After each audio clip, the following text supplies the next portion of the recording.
आणि चांगल्या कर्माचा स्वीकार आणि आपल्या चित्ताची आणि मनाची शुद्धी प्रत्येक व्यक्तीने धम्मपदातील महाकारुणिक अहरत सम्यक संबुद्धांचे उपदेश हे स्मरणात ठेवले पाहिजे. मनुष्य जीवन अनमोल आहे. नीती नियमाप्रमाणे शील आचरणाने चरित्र शुद्ध होते आणि शुद्ध चरित्र असलेली व्यक्ती सर्वश्रेष्ठ असते.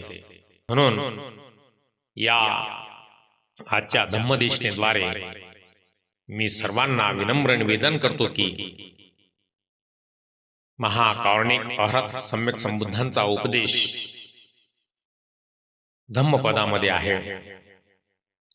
धम्मपदाचे वारंवार